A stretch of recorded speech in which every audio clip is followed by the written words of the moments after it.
बिस्मिल्लाहिर्रहमानिर्रहीम। अस्सलाम वालेकुम व्यूवर्स, मैं हूं शेफ़ मारिया और आज मैं आप लोगों के लिए बहुत ही मज़ेदार से वाइट सॉस पास्ता की रेसिपी लेकर आई हूं। ये जो मैं आज रेसिपी आपके साथ शेयर कर रही हूं, बहुत ही मज़ेदार ये पास्ता बनके तैयार होता है।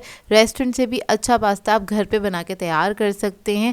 बजट फ्रेंडली रेसिपी है क्योंकि इसको हम बनाएंगे बगैर चिकन के साथ। बच्चे बड़े इसको सभी इंजॉय करेंगे, बहुत ही मज़ेदार बनता है। और अगर आप ये रेस्टोरेंट में जाएंगे खाने के लिए तो काफ़ी एक्सपेंसिव पड़ता है, लेकिन घर में आप बजट में रहते हुए बना सकते हैं। बहुत ही लजीज रेसिपी है ये, और सर्दियों के मौसम में तो इस तरह की रेसिपीज़ बहुत ज़्यादा इंजॉय की जाती हैं क्योंकि ये बनता ही बहुत मज़ेदार है। तो चलिए आइए वीडियो स्टार्ट करते हैं। तो सबसे पहले हम क्या करेंगे, पास्ता बॉईल कर लेंगे। तो यहाँ पर मैंने पानी बॉईल करने के लिए रख दिया था। जब इसमें बॉईल आ जाएगा इसके अंदर हम ऐड करेंगे 1 टेबलस्पून के बराबर नमक। उसके बाद ऐड करेंगे 1 टीस्पून ऑयल। फिर हम इसके अंदर पास्ता ऐड करेंगे 1 कप के बराबर। ये एल्बो शेप पास्ता है, वो मैं इस्तेमाल कर रही हूँ, आप लोग कोई भी शेप ले सकते हैं। इसको बस मिक्स करेंगे। मिक्स करने के बाद इसको हम 5 से 7 मिनट तक कुक करेंगे हाई फ्लेम पे। तो देखिए 5 से 7 मिनट हो गए, पास्ता हमारा डन हो गया। 80% तक इसको कुक कर लेंगे। अब क्या करेंगे, इसमें से थोड़ा सा जो इसका ब्रॉथ है ना वो निकाल लेंगे, वो हम लास्ट में इस्तेमाल करेंगे। तकरीबन 1/4 कप के बराबर निकाला है मैंने। अब आ जाते हैं दूसरे स्टेप की तरफ। तो उसके लिए क्या करेंगे, एक पैन ले लेंगे और इसके अंदर मैंने ऐड कर दिया है ऑयल 1 टेबलस्पून के बराबर। लहसुन अदरक का पेस्ट ऐड करेंगे 1 टीस्पून और इसको हल्का सा फ्राई कर लेंगे।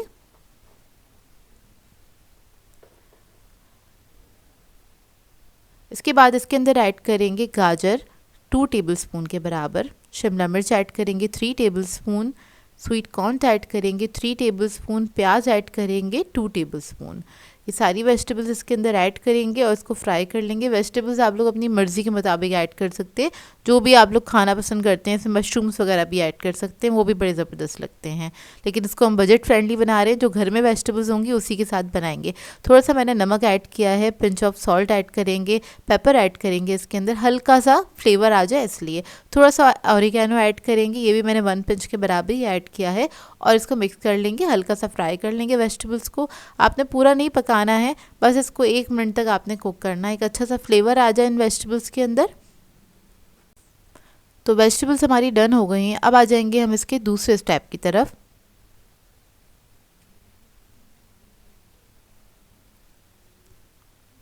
तो उसके लिए मैंने एक पैन ले लिया है, इसमें ऐड किया है 2 टेबलस्पून के बराबर ऑयल।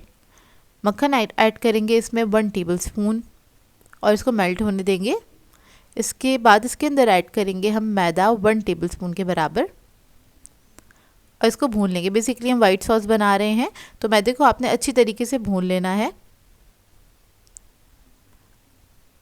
अच्छी सी खुशबू आने लगे जब तक आपने भूनना है, इसका कच्चापन नहीं रहना चाहिए, इस बात का ख्याल रखिएगा, नहीं तो वाइट सॉस जो है ना वो मज़ेदार बनके तैयार नहीं होता। जैसे ही आपको लगे कि ये भुन गया है बहुत अच्छे तरीके से, फिर हम क्या करेंगे, इसमें थोड़ा थोड़ा करके दूध ऐड करेंगे। मैं तकरीबन 1.5 कप के बराबर दूध का इस्तेमाल करूँगी। तो सबसे पहले हम आधा कप दूध ऐड करेंगे और इसको मिक्स कर लेंगे अच्छी तरीके से। इससे क्या होगा, मैदे में लम्स नहीं बनेंगे, क्योंकि लम्स बन जाते हैं तो उसको निकालना काफ़ी मुश्किल हो जाता है। तो आपने पहले थोड़ा सा दूध ऐड करना है ताकि वो मिक्स हो जाए मैदा दूध के साथ बहुत अच्छे से। उसके बाद बाकी का दूध आप इसके अंदर ऐड कर सकते हैं। तो देखिए पहले मैंने आधा कप ऐड किया था, ये कितना थिक हो गया है ना। अब बाकी का जो दूध था वो भी मैं इसके अंदर ऐड कर दूंगी थोड़ा थोड़ा करके और इसको मिक्स कर लेंगे अच्छी तरीके से। इधर मैं विक्स का इस्तेमाल कर रही हूँ, उससे भी क्या होता है कि लम्स नहीं बनते हैं और जो ये हमारा वाइट सॉस है काफ़ी स्मूथ बन के तैयार होता है। तो देखिए इसको मैंने अच्छी तरीके से मिक्स कर लिया। अब इसको पकने देंगे।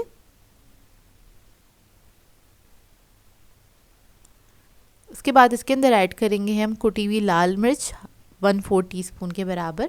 चिकन पाउडर ऐड करेंगे 1 टीस्पून। काली मिर्चों का पाउडर ऐड करेंगे 1/2 टीस्पून। नमक ऐड करेंगे 1/2 टीस्पून। ऑरिगेनो ऐड करेंगे 1 टीस्पून के बराबर।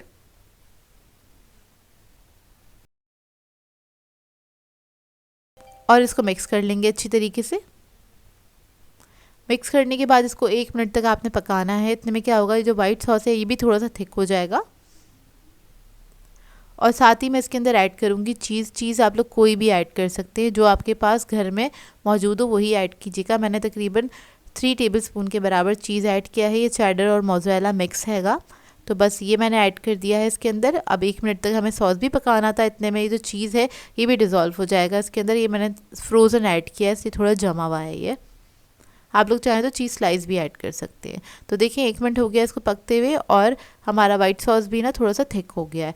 अब क्या करेंगे, इस स्टेज पे हम ऐड करेंगे पास्ता जो हमने बॉईल करके रखा था। इसी के साथ वेजिटेबल्स भी ऐड कर देंगे जो हमने सौते की थी।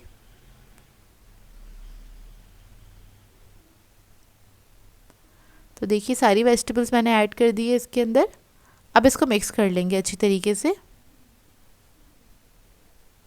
मिक्स करने के बाद आपने सिर्फ इसको 1 मिनट तक कुक करना है, ताकि जो हमने पास्ता ऐड किया है, वेजिटेबल्स ऐड करी हैं, सारे जो फ्लेवर्स हैं वो अच्छे से कंबाइन हो जाएं, तभी ये बहुत ज़बरदस्त बनके तैयार होगा। अब जैसे ही आप पास्ता ऐड करेंगे और उसको मिक्स करेंगे, वाइट सॉस आपको बिल्कुल गायब होता हुआ दिखेगा। तो उस स्टेज पे हम इस्तेमाल करेंगे जो हमने पास्ता का ब्रॉथ निकाला था ना, यानी कि उसका पानी। तो ये ऐड करने से क्या होगा कि इसका टेस्ट थोड़ा सा बढ़ जाएगा और जो पास्ता की कंसिस्टेंसी है वो थोड़ी स्मूथ हो जाएगी। तो देखिए हमारा मज़ेदार सा वाइट सॉस पास्ता बनके तैयार है, जो कि रेस्टोरेंट से ज़्यादा अच्छा बनके तैयार होता है, बहुत ज़्यादा फ्लेवरफुल बनता है और अच्छी क्वांटिटी में बन जाता है, बहुत ही कम बजट में। इसमें मैंने सारी वो चीज़ें इस्तेमाल की हैं जो आपके घर में मौजूद होंगी, तो आप इसको फ़ौरन से बना के ट्राई कर सकते हैं और बच्चे बड़े सभी इसको एंजॉय करेंगे। बहुत ही बेहतरीन रेसिपी है ये। आप लोग चाहें तो लास्ट में इसको गार्निश कर सकते हैं कुटी हुई लाल मिर्चों के साथ, ऑरिगैनो के साथ, या फिर आप लोग ग्रेटेड चीज़ भी ऐड कर सकते हैं। गरम गरम पे ऐड कर दीजिएगा, वो भी बहुत ही बेहतरीन लगता है। जैसे आपको अच्छा लगे वैसे बनाइएगा और इसका फीडबैक मुझे ज़रूर दीजिएगा। ये बहुत ही बेहतरीन रेसिपी है जो कि सभी को बहुत पसंद आएगी। आई होप आपको ये रेसिपी अच्छी लगी हो। सो व्यूअर्स, अगर आप लोगों को मेरी रेसिपीज़ अच्छी लगती हैं तो मेरे चैनल को सब्सक्राइब करें, लाइक करें, कमेंट ज़रूर किया करें, शेयर भी ज़रूर किया करें अपने फ्रेंड्स के साथ, फैमिली के साथ। तो मुझे अपनी दुआओं में याद रखिएगा। अल्लाह हाफ़िज़।